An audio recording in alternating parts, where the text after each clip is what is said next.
West Michigan Community Mental Health. And good morning to you, Nicole. Thanks for joining us this morning. Good morning. Thanks for inviting me. Absolutely. And familiar face there with West Michigan Community Mental Health. And for those on the air and online with us, and for those that are listening, you can actually watch this segment on our streaming platforms.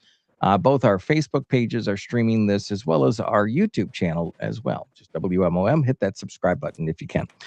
Let's talk about medical team services and as well the behavioral health urgent care. And before we wrap up, too, listeners want to tune in for your event that's coming up, Walk of Hope. My goodness, there's a lot going on. But you know what? That's what West Michigan Community Mental Health is about. It's about serving the community in as many aspects as possible. Is that fair? Yes, absolutely.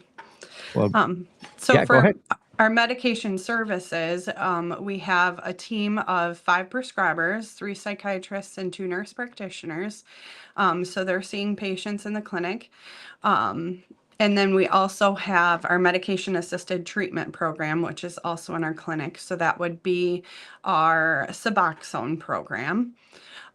So, we found a need in the community to really bring Suboxone in-house and people not to have to travel out of counties. So we do have the Suboxone program in Mason, Lake, and Oceana counties, our 3 counties that we serve. And we really try to be as flexible as possible to meet the need with our patients, as they also need the medication to meet their treatment goals and recovery goals. And and nobody necessarily is immune to this as well. People can slip into this where they need these services, need that medication, need that from West Michigan Community Mental Health.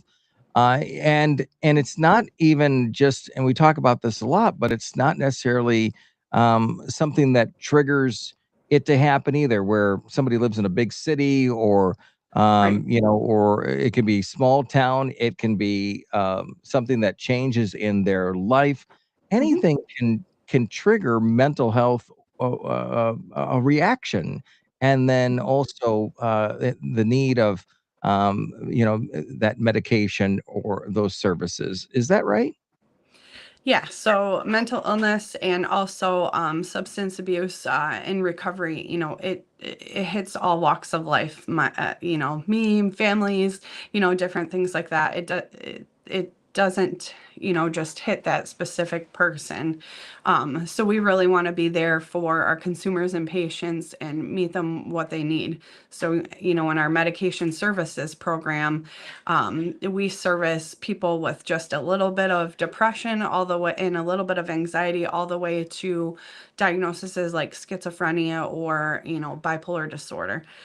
So we really meet the need based on what they need and at that point in their life too. What do you see?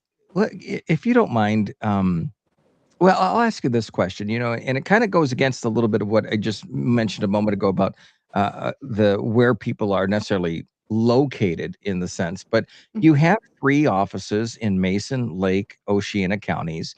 Um, Mhm. that can, in some cases, be different in regards to economic makeup, in Yes. regards to family makeup, and Mhm. such. Do you see that there are differences? And if there is differences, can you share a little bit of that with us this morning? No, I think the 3 offices, the 3 counties are, vastly different. I think a lot of it too is different resources. In Mason County, it's more of a retirement community or people raising their children. And there are a lot more resources in this county, maybe resources that people don't always know about. And that's great. What West Michigan can do is we can help link you with those resources. Um, but I find, in Lake County, if you look at the statistics, it is more, there is more poverty in Lake County, but the resources just aren't there as much. So Yeah. that's a really hard thing for Lake County. So it's nice that we know where the resources are and kind of where to guide people to go to Mhm. get them. And then, it's not unknown that Oceana County is rural and has a lot of farmers and things like that. So that community also has a different makeup. But they do have quite a bit of resources, so we're able to help with that. Do you find, if you don't mind, because I haven't asked these questions really All to the right. team at CMH, so I'm kind of putting you on the spot a little That's bit, all right. but Hit me with your best shot today, yeah, Chris. yeah. But I had a really nice phone call with a listener from the Baldwin area Mhm, yesterday, and that's in obviously Lake County. mhm. You'd mentioned a moment ago about not having a lot of resources there Yeah. in that area. Does it make it for a challenge for CMH, or does it or do you kind of embrace that and you have to do things a little bit different in Lake County or as you get Mhm. out to those rural communities? Yeah. So I would say, yes, it is challenging, but at the same point, like, our team here at West Michigan can get real creative, and which is really nice, great quality. So we can get creative and link them with what we can find, and also boots on the ground. Staff will go out and find things. We have a really lot of staff who are really good at their jobs and they know these resources like the back of their hands. So that's helpful. And I'm really confident in the staff that we have can link our consumers with what they need. And a lot of times those staff members, they work, they live in those communities, so they Yes. can acclimate a little bit to Yep. how the that reaction to that phone call or to that Hmm. person wanting in. Yeah. If you are just joining us, we're talking with Nicole Whitman. Nicole, you're the director of home health coordination. For our listeners, what does that mean? It's a jack of all trades. Director of Health Home Coordination, I oversee our medication services, our MAT program, the Medication Assisted Treatment Program. I also oversee now our BHUC, our Behavioral Health Urgent Care, and a lot of my focus is on care coordination and integrated care and kind of coordinating across the agency. So, yeah, You do wear a lot of hats. It sounds that's all like right. no, that does. I like it that Uh, way. it absolutely keeps you busy, on your toes, and Yeah. continues to serve the community. Mhm. Um, I'm looking at some of my notes here, and one of the questions that I have is what services the prescribers team offers. Have we exhausted that? Is that, have we given as much information as we can to the public in regards to that area to start? So our prescribers, they can do new patient psych evals, so they can see new patients coming in straight from the front door, or maybe they're a consumer that's in services and they decide that they want to see our prescribing staff. So they can get a new patient psych eval, and then they'll get medication reviews after that to kind of keep linking and keep coordinating with their medications. The other really nice thing that I think kind of I would love to have more community awareness on is we do one-time psychiatric consults. So primary care is, they work in the scope of what they know. And Mhm. so sometimes, they can really do depression and anxiety and things like that, but they get to a point where they're just kind of stuck on what medications to prescribe. So the nice thing is we can do a one-time consult. Our psychiatrist will meet with them, make recommendations for the primary care on what medications they should prescribe, and then the primary cares can take that back and they'll keep prescribing. And it's been a very useful tool, but I feel a little bit underutilized. So I would love to get more awareness on that. Um, Absolutely. Yeah. but yeah, those are the big things. And then we have our MAT program, like we already hit on. Um, yeah.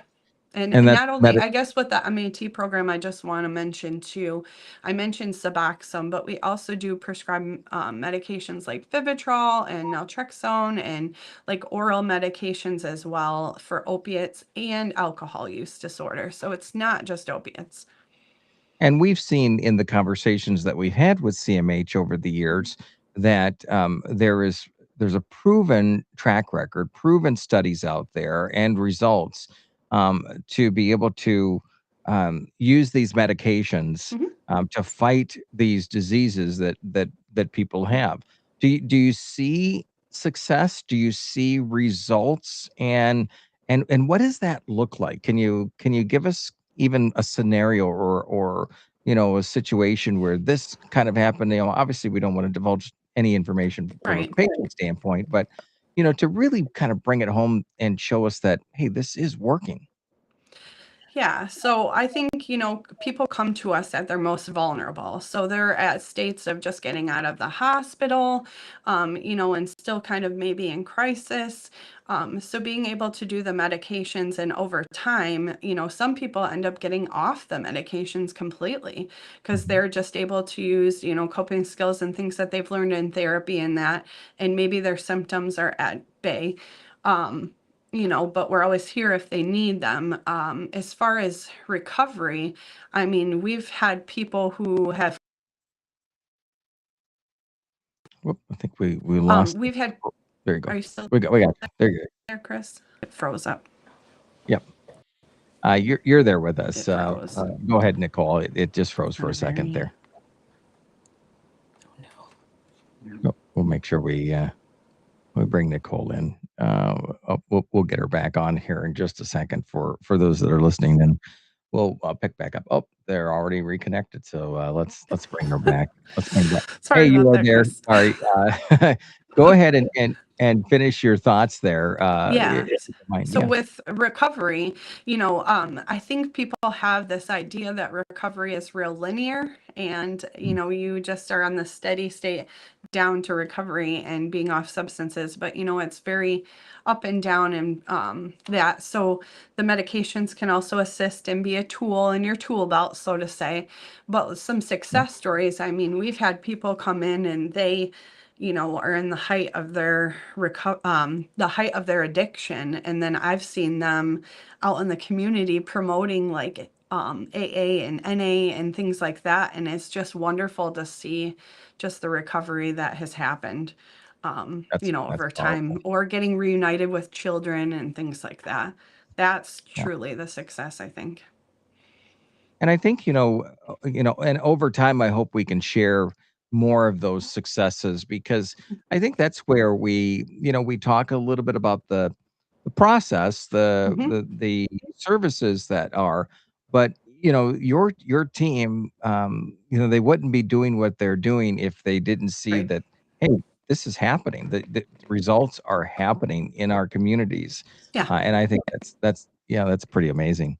Another Speaking thing of that go ahead. another Yeah. thing that is another success, I would say, is we have our Narcan vending machines in our waiting room, and just being able to give that free and confidential to consumers. They can come in, public can come in and get those Narcan. But also we have fentanyl test strips in it. Mm. And I've heard some real successes that people have, tested their drug supplies and there was fentanyl in it and they had no clue. And Yeah. that's a life saved right there because fentanyl is such a dangerous, deadly substance. It's very scary. It's very Very. um, those fentanyl strips, if I don't think we've again talked about how they're used and such, but do you mind kind of elaborating a little bit on that? Mhm. If somebody walks in and needs those strips, and then what do they do with them? Yeah, so the fentanyl test strips and Narcan are all in our vending machines. They're free of cost. You can come in, there's brown paper bags, so it's real. People don't know what you're doing, or getting, because it is, stigmatizing, to walk around, carrying that stuff. Um, per se. But as far as the fentanyl test strips, we do have QR codes on how to use them.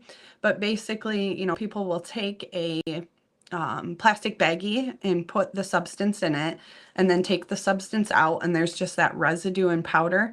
You Okay. can add a little bit of water in that and then you test that. So you're Mm. not using the whole drug supply, but you're still getting the accuracy of the testing.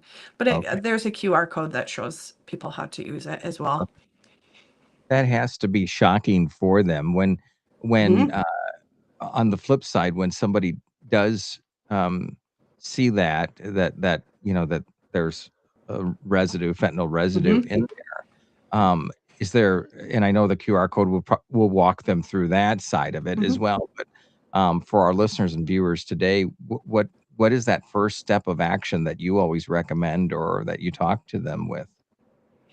If they find fentanyl, Yeah, oh, I would not use that drug supply just because it takes so much, like it just takes a tiny bit of fentanyl to throw you over into an overdose, and it's very deadly. yeah, And it's out there way more than we even realize, and it's mixed in so much. So yeah, it's a scary thing. absolutely. Well, we appreciate you highlighting Mhm. that, and obviously, there's a lot more conversation that we can have in the Yeah. future. If you're just joining us, we're talking with Nicole Whitman, Director of Home Health Coordination for West Michigan Community Mental Health. And speaking of coordination, you have care coordination as well. And if you don't mind highlighting a little bit of that, and then we'll transition into the behavioral health urgent care, which is huge now for CMH Yeah. and going very well, I hear. So Mhm. let's kind of talk about that for a moment. For the care coordination that you mentioned, we try to do a lot of coordination with the primary cares and other agencies that a consumer has a release and more they're getting care from. Um, and especially not to duplicate like labs. I mean, in our clinic, we order a lot of labs, but it's not beneficial for a patient to get labs at their primary care and then get labs for us. So we're coordinating a lot with that. We also have an internal like longitudinal record that we can go in and see like ER reports and things like that to kind of help coordinate, let's say the ER saw them for pneumonia and it says to follow up in a couple days, we can reach out to the consumer and try and help make sure that they get in with their primary care to follow up. Okay. So we really try to coordinate that care across all of their needs, not just mental health, because as we know, behavioral health and physical health go hand in hand. Yep, absolutely. And like, in my situation, I tend to, focus on work a lot. A lot of people know Hmm. me for that. It's like, oh, you're really Yep. busy all the time, Chris. And sometimes we sacrifice our health or our Yes. follow-up health and such. Do you see that a lot of people are kind of in that same boat where the health side of life sometimes takes a back seat, unfortunately? Yeah, I think so. I think when people get busy or their mental health isn't going so well, the physical health goes on the back burner, but it's very much like, when you're eating and sleeping right and getting good nutrition and, good dental work, that helps your mental health so much. Think about if you have tooth pain. I mean, how can you focus on anything but the tooth pain? Anybody that's had a toothache knows that, that kind of takes precedence. So you're not able to really help your mental health if you're not taking care of that. So it's so much intertwined. Yep, absolutely. Good information there. Mhm. Behavioral health urgent care is not just an idea, but it's actual Yeah. reality for West Michigan community mental health. Yes, it's so exciting. So we have our new behavioral health urgent care. It opened up kind of the beginning of this year. It's really nice because people, they don't even have to be consumers. People in the public, if they're having a mental health crisis, which is really defined by them, what feels like a mental health crisis to them, can come into our behavioral health urgent care. They walk right in. It's on the east side of our Ludington building. But also, if you come into the Hart or Baldwin offices, we will telehealth you in and still help. Um, so we could see anything from a crisis needing to have inpatient intervention, or maybe it's a medication, emergent a medication issue. We just ask that it's not a actual medical emergency that you need an emergency room, but it's nice because we can take the weight off of the ERs if people come in for these behavioral health urgent care visits, and get what they would need mental health wise in the ER, actually in our office. And we're open Monday, Wednesday, Thursday, Friday, and Saturday, 9 to 4. And then Tuesdays, we are open 9 to 6. So we're a little later on Tuesdays. And then I love that we have the Saturday feature because a crisis doesn't always happen during the week, Well, for any of us. yeah. And then, we've had people that are like, well, what happens if you're closed? Well, CMH, we still have our 24/7 mobile crisis and our crisis line. So even if there's a urgent need after hours, we can still address it, Mm. and be helpful, which is nice. Yeah, and that number 800-992-2061, so important, and we have it in the ticker across the bottom of our Yep. video feed, and as well on our Facebook pages and YouTube. I Mhm. wonder if uh, if the service helps those ER departments. It sounds like it is when it Mhm. comes to because we have sort of this idea that we go to the ER for a physical issue, Mhm. but I would assume that there has been people that have gone to the ER because they're having a mental breakdown, as it would be, Mhm. or this issue or that issue.